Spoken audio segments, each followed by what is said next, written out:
I don't ever slow up, no I don't take shit. I got no love for the fakeness. If you wanna play tough and wanna hate this, I'll always show up.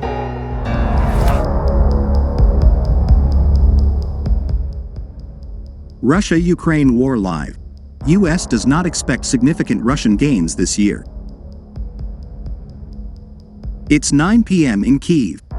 Here's where we stand. A senior Pentagon official has said the US did not expect Russia to make significant territorial gains in Ukraine in the near term and described the front lines of the war as a grinding slog. Colin Cull, the US Undersecretary of Defense for Policy, told a House of Representatives hearing, "I do not think that there's anything I see that suggests the Russians can sweep across Ukraine and make significant territorial gains anytime in the next year or so." A military drone attempted to strike a gas facility in the Moscow region, according to a senior Russian official, and photos of the wreckage suggested it was Ukrainian-made, indicating a rare attempted strike hundreds of miles behind Russian lines. The alleged attack was one of several reports of successful or attempted unmanned aerial vehicle (UAV) strikes in at least 4 regions of Russia. Russia's Pulkovo Airport in St. Petersburg temporarily suspended all flights earlier today amid unconfirmed media reports of an unidentified object such as a drone being seen nearby. Some flights were diverted back to Moscow while the airport was shut for about an hour. Russia's defense ministry later announced there had been a training exercise between air defenses and civilian aviation authorities. Emergency services put out a fire at an oil depot in southern Russia overnight after a drone was spotted flying overhead, the RIA news agency said.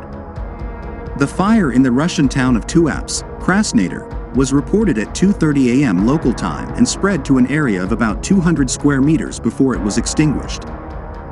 The oil tanks were not affected. There was no spill of oil products. No injuries, said Sergei Boyko, who leads the local administration. The Russian Defense Ministry has stated that it foiled 2 attempted Ukrainian attacks on Russian soil using drones overnight. It said, the 28th of February, at night, the Kyiv regime attempted to use unmanned aerial vehicles, UAVs, to attack civilian infrastructure in the Krasnodar territory and the Republic of Adygea. The claims have not been independently verified. The military situation is becoming increasingly difficult around the eastern Ukrainian town of Bakhmut, Volodymyr Zelensky said on Monday as many of Ukraine's battlefields turn to mud. The Ukrainian president said in his nightly address, "The enemy is constantly destroying everything that can be used to protect our positions for fortification and defense." Russia's defense ministry claimed its forces destroyed a Ukrainian ammunition depot near the town, the focal point of Russia's advances in eastern Ukraine, also shooting down 4 HIMARS missiles and 5 drones launched by Ukrainian forces.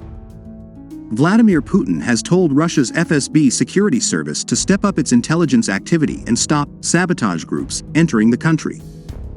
In a speech to FSB officials, the Russian leader instructed the agency to strengthen its activity to counter what he described as growing espionage and sabotage operations against Russia by Ukraine and its Western allies.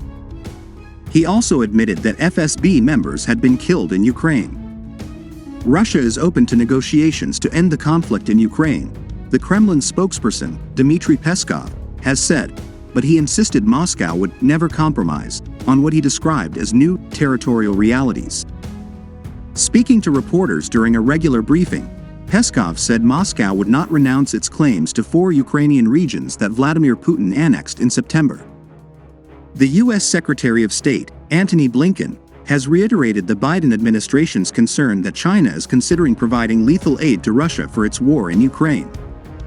Speaking after a meeting with leaders in the Kazakh capital, Astana, Blinken warned that Beijing would face implications and consequences if it decided to provide such support. China has very clearly taken Russia's side and has been anything but an honest broker in efforts to bring peace to Ukraine, U.S. Department of State spokesperson Ned Price said at a news briefing yesterday. China has provided Russia with diplomatic support, political support, with economic support, with rhetorical support, he added. A hacking attack caused some Russian regional broadcasters to put out a false warning urging people to take shelter from an incoming missile attack, the emergencies ministry said. As a result of the hacking of servers of radio stations and TV channels, in some regions of the country, information about the announcement of an air alert was broadcast. This information is false and does not correspond to reality. A similar attack caused commercial radio stations in some Russian regions to send air alarm messages on Wednesday last week. Ukraine will become a NATO member in the long term, the alliance's Secretary General, Jens Stoltenberg, has said.